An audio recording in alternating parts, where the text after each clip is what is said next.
E aí, meus amores, aqui quem tá falando é Ismael Carvalho, sejam muito bem-vindos ao meu canal. Deixa eu fazer uma pergunta pra vocês. Vocês sentem que os anos 2000 foram o auge das divas pop? Nesse vídeo a gente vai lembrar da carreira de duas cantoras que marcaram uma geração e são vistas até os dias atuais como parte importante do pop que conhecemos até hoje. Assiste até o final para entender tudo sobre quando Nelly Furtado e Gwen Stefani dominavam o mundo pop. Você sente falta de quando alguém não tá mais na mídia, mas marcou sua infância, sua adolescência? Você sente que nos anos 2000 tinha muita coisa acontecendo no mundo pop? Dá uma saudade daquela época? Você sabia que os anos 2000 ditou muito do que a gente entende como pop hoje? Não sabe? Então fica aqui para entender tudo o que eu tô falando. A verdade é que na indústria fonográfica é muito mais fácil você fazer sucesso do que se manter em alta por muito tempo. Vocês concordam? A gente sabe e conta nos dedos de uma mão só as cantoras pop que mantiveram suas carreiras por décadas. Agora, isso não diminui o sucesso de ninguém, até porque se alguém esteve ali no auge é porque produziu algo fantástico dentro do seu tempo. Amores, antes do vídeo continuar, não esquece de se inscrever aqui no canal. Eles vão botar no YouTube! Comentar, curtir, compartilhar esse vídeo. Se você gostou, manda pro seu amigo que também vai gostar. Quem sente falta dos anos 2000, de Nelly Furtado, de Gwen Stefani, não esquece. Canadense, filha de portugueses, Nelly Kim Furtado ganhou notoriedade no cenário musical nos anos 2000. Sua grande estreia foi com o lançamento do álbum Whoa Nelly, lançado em outubro daquele mesmo ano e já chegou vendendo 7 milhões de cópias. Ela trazia uma proposta diferente do que estava posto no cenário musical naquele momento, uma tendência pop, folk, com os arranjos mais orgânicos e forte influência da bossa nova, fazendo menção às suas origens portuguesas. Foi um dos álbuns mais elogiados do ano pelo Metacritic e não recebeu nenhuma nota negativa. Uma das críticas falava que, tecendo elementos fragmentados de hip hop, folk e bossa nova, Whoa Nelly é uma jam multicultural extremamente divertida. Embora suas letras sejam muito mais inteligentes do que a oferta do pop médio de hoje, elas usam os clichês mais comuns da sabedoria hip com um pouco de orgulho às vezes. Naquele ano, o Whoa Nelly ficou em 41º nos melhores álbuns, 24º entre os álbuns mais falados e 27º entre os álbuns mais compartilhados dos anos 2000. Então a gente pode sim afirmar que Nelly Furtado já chegou impactando logo de cara. Uma das músicas mais famosas desse álbum que eu amo é I'm Like a Bird, que acumula 113 milhões de visualizações no seu clipe oficial no YouTube. Em 2003, ela lançou seu segundo álbum, Folklore. Nelly apresentou pra gente uma versão mais alternativa, ainda mais alternativa, com elementos do folk, instrumentos indígenas canadenses, trechos em português e melodias menos convencionais.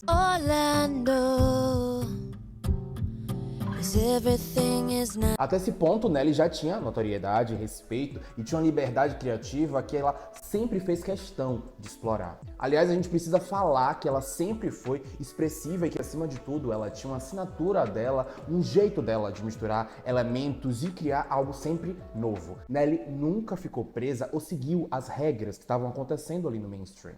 Inclusive, críticos musicais atribuem a ela, a Nelly, uma assinatura em como o pop se desenvolveu depois do seu terceiro álbum. Como se ela tivesse um dedinho nos caminhos que o pop tomou depois de Lose, seu terceiro álbum que foi lançado em 2006. Foi nesse álbum que seu trabalho tomou proporções gigantescas mesmo. O Lose foi produzido por Timbaland, um músico e produtor musical responsável por muitos sucessos da época. Talvez você possa lembrar dele naquele feat com a Madonna em 4 Minutes. Ou em um dos singles desse álbum, Promiscuous, que eu amo demais.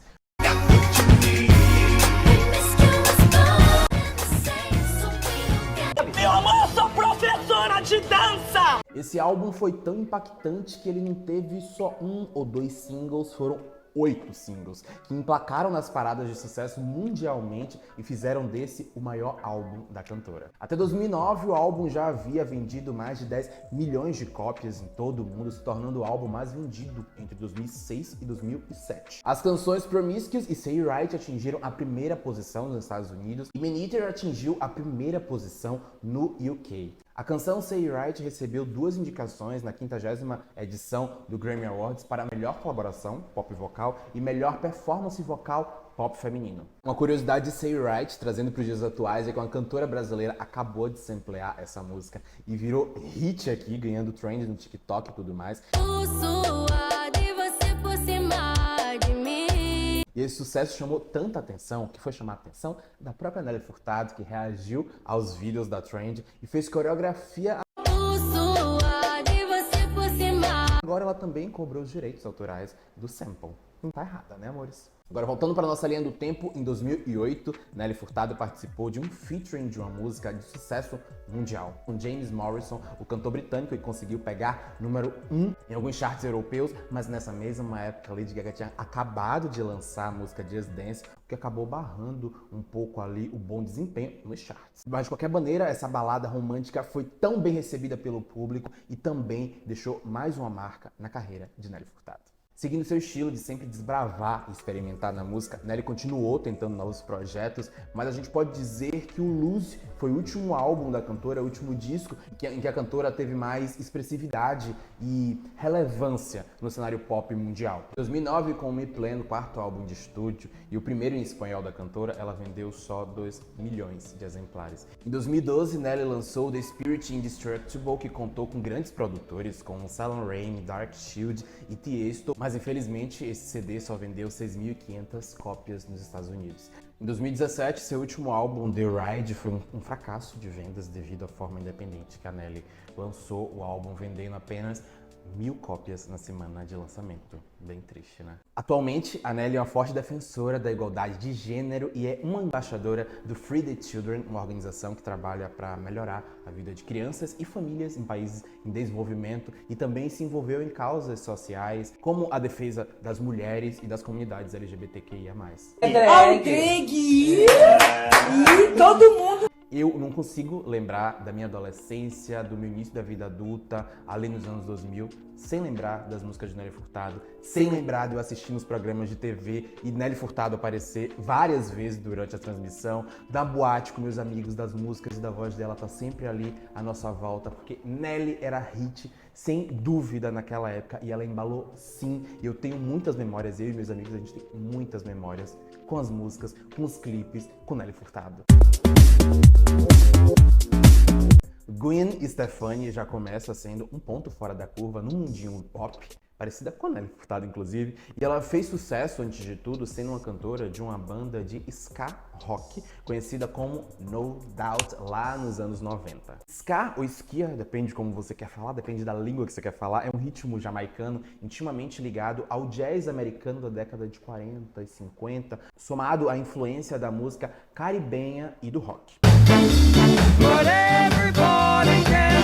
Cantora, compositora, atriz e estilista, foi vencedora de 3 Grammys e vendeu mais de 50 milhões de cópias, somando carreira solo e no período da banda. A banda que tornou Green estrela foi fundada pelo seu irmão e era uma das milhares de bandas de garagem dos anos 90. Green participava da banda inicialmente como backing vocal, até ser convidada a ser cantora principal da banda. No Doubt lançou seu primeiro álbum em 92, mas não fez muito sucesso não. Em 1995 eles lançaram o terceiro álbum e começaram a ter um sucesso ali de verdade. O Tragic Kingdom, o disco era uma mistura de ska com rock, com pop, com reggae, e alcançou mais de 16 milhões de cópias vendidas. E quando a gente está falando de disco naquela época, a gente está falando de ir numa loja presencialmente, pegar uma caixinha de acrílico e levar para sua casa. Ou seja, Gwen e sua banda fizeram, em média, 16 milhões de pessoas saírem de suas casas e comprarem seu disco. O nome disso?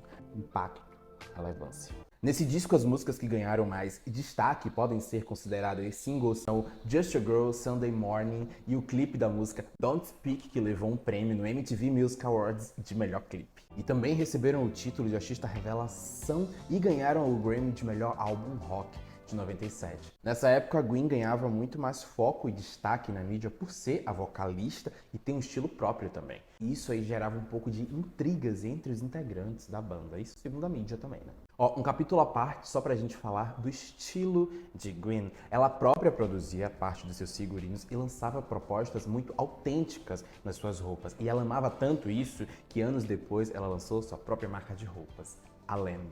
Voltando aqui na linha do tempo, em 2004 ela lançou seu disco solo, seu primeiro disco solo, Love Angel Music Baby. Ela explorou o lado dance pop que a sua banda de rock não possibilitava tanto ela explorar, produziu clipes e já chegou marcando a cultura pop com um hit mundial. Holla Back Girl. A música ficou 8 semanas em número 1 na Billboard Pop 100. Nesse disco a gente também pode ver que o Gwen tinha uma predileção pela cultura japonesa. Recentemente ela deu até uma mancada falando que ela era japonesa porque seu pai viajava muito pro Japão.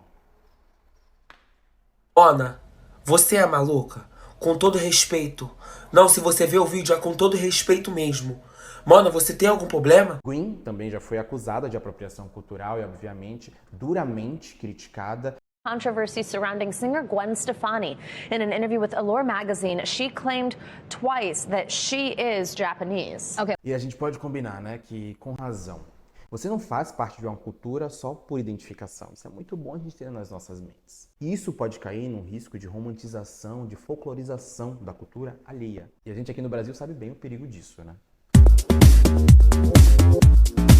Em 2006, Gwen lança o disco The Sweet Escape e ganha o mundo e tem uma certa expressividade nos charts também. O single, que tem o mesmo nome do álbum, tem 182 milhões de views do seu clipe oficial no canal no YouTube.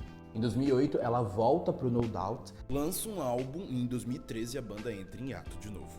Em 2016, ela lança mais um disco, o This One The Truth Feels Like. Gwen ganhou seu primeiro número 1 na Billboard na categoria álbum pela venda dele, 79 mil cópias em uma semana. Mas a gente consegue perceber também aí uma grande diferença e uma queda de números comparados ao seu álbum mais famoso, que vendeu 243 mil cópias lá em 2006. Mas aí a gente sabe que esse fenômeno também acontece porque a internet possibilitou o acesso aos álbuns sem necessariamente fosse obrigatório comprar esses álbuns. Por isso, muitos números que eram astronômicos nos anos 2000 perderam a força nos anos 10 e nos anos 20. Hoje a expressividade é contada em número de vezes que reproduziram as músicas, ou quantas vezes a gente assistiu os clipes ou compartilharam os álbuns. Ela também se tornou uma personalidade da televisão, atuando como jurada no programa The Voice nos Estados Unidos e em outros países, e continua na mídia por causa disso. Desde 2017 não temos nenhum disco ou música nova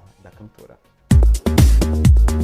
A gente está falando dos anos 2000, onde a internet e os ambientes virtuais como fóruns de discussão ou páginas de fandom estavam nascendo, se consolidando ali naquele período. De uma época em que a gente ouvia CD, que a gente comprava CD. Isso significa que esses números são de fato impressionantes.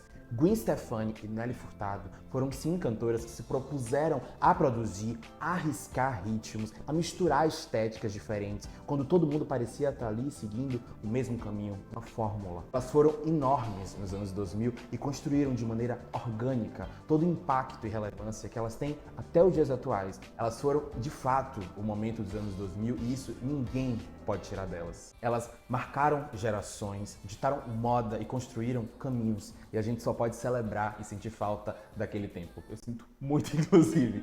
E aí, vocês lembram quando vocês ouviram algum hit delas, das duas, pela primeira vez? Me conta aqui nos comentários. E esse vídeo me deixou muito emocionado porque fez com que eu me teletransportasse para uma época em que o mundo da música era muito mais orgânico, você se sentia muito mais imerso nele. Hoje em dia as coisas são muito rápidas e a cantora aparece agora logo depois some. As divas pop, elas faziam com que você emergisse nas eras e eu sinto muita falta disso, de verdade. Mas enfim, deixa aqui nos comentários se vocês gostou desse tipo de vídeo. Me dá uma sugestão de vídeos de cantoras que vocês gostam pra eu falar, vim aqui falar sobre elas, cantoras injustiçadas, cantoras que marcaram uma época, cantoras que marcaram vocês.